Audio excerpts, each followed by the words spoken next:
Welcome back to my channel. சுக்கு குழம்பு மிக எளிமையான முறையில் எப்படி செய்யலான்னு இந்த வீடியோவில் பார்க்கலாம் வாங்க.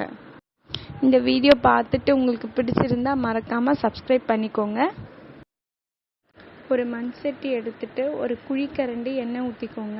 எடுத்துட்டு கொஞ்சம் கடுகு, கொஞ்சம் வெந்தயம் போட்டு பொரிய விட்டுட்டு 2 காஞ்ச மிளகாய் சேர்த்துக்கோங்க. சேர்த்துட்டு 20லேருந்து 30 பூண்டு பல், கொஞ்சம் கருவேப்பிலை போட்டுட்டு, பூண்டோட கலர் ரொம்ப சேஞ்ச் ஆக வேணாம், ஜஸ்ட் கொஞ்சம் சேஞ்ச் ஆனால் போதும்.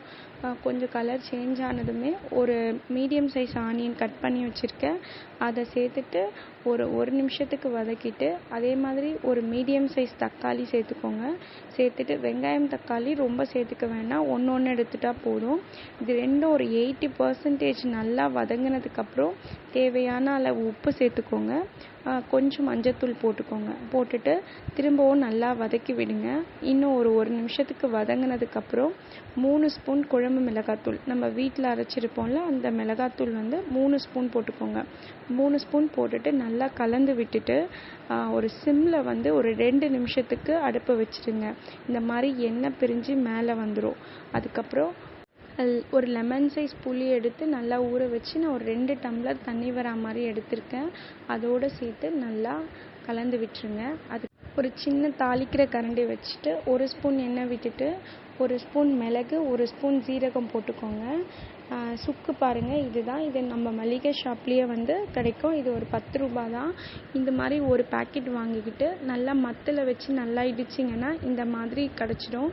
இதை எடுத்து மிளகு சீரகத்தோடு இதையும் சேர்த்துட்டு சிம்மில் வச்சுட்டு நல்லா வறுத்துக்கோங்க. 1 நிமிஷத்துக்கு இந்த மாதிரி நீங்கள் சிம்மில் வச்சு வறுத்திங்கன்னா இந்த கலர் சேஞ்ச் ஆகிடும். அதுக்கப்புறம் மிக்சியில் போட்டு நல்லா பவுட்ரு பண்ணிவிட்டு 2 ஸ்பூன் மட்டும் அதோடு எடுத்துக்கோங்க. எடுத்துகிட்டு நம்ம குழம்பு வச்சுருந்தோம்ல அதில் சேர்த்துக்கோங்க. சேர்த்துட்டு நல்லா கலந்து விட்டுட்டு ஒரு 10 நிமிஷத்துக்கு நல்லா ஹை ஃப்ளேமில் வச்சுக்கோங்க. வச்சுட்டு அப்புறம் எண்ணெய் லைட்டாக பிரிஞ்சு மேலே வரும். அதுக்கப்புறம் நீங்கள் ஒரு 5 நிமிஷத்துக்கு சிம்மில் வச்சுருங்க.